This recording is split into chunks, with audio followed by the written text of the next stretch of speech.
The comments were all over the place, and we're gonna address this like this. Okay, so let's because I know that you didn't expect that, so let's just really break it down. So the first topic is, what does this have to do with mental health? The study of how we act, think, and feel.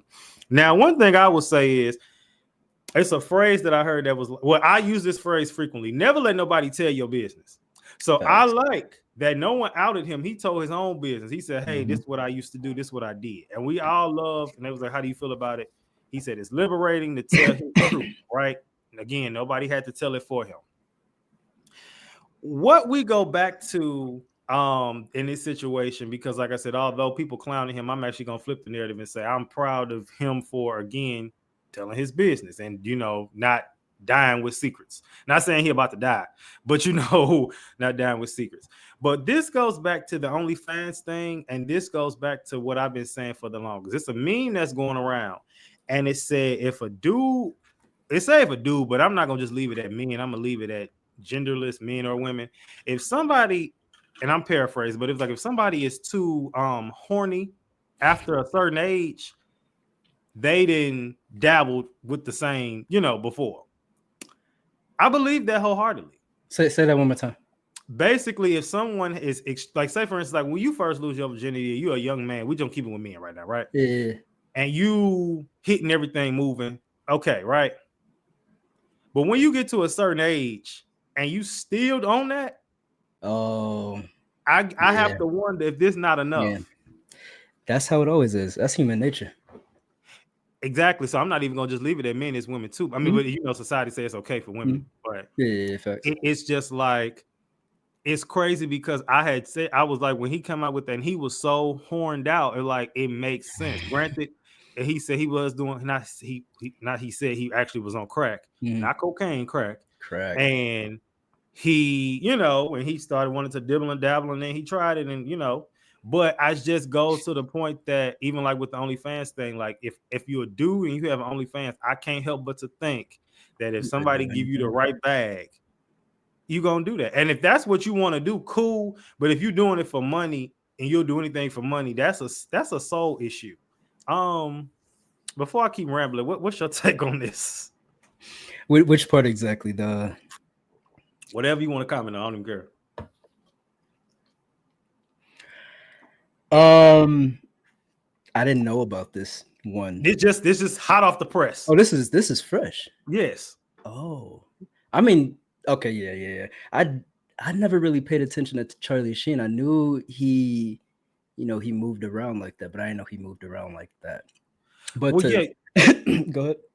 He, of course, nobody did till he told y'all. So this was like none of that came out before. Well, when I was looking up something, I saw they said it was a Corey Haim or somebody when he was on the set with this boy. Well, because he was a boy at the time, because Charlie Sheen is like 60 something, and the man died at 38. So I mean, they was probably a little closer on age because he died at 38, I think in like 2012 or something. But he had came out before he died, basically implying that, allegedly that Charlie Sheen had sexually assaulted him. So. And I think that was the only thing, because I saw in the comments that was like, so-and-so, Corey so-and-so tried to tell y'all this years ago. But white man get away with anything. But so I think that in this situation, like you said, nobody knew. I feel like they probably, I don't know.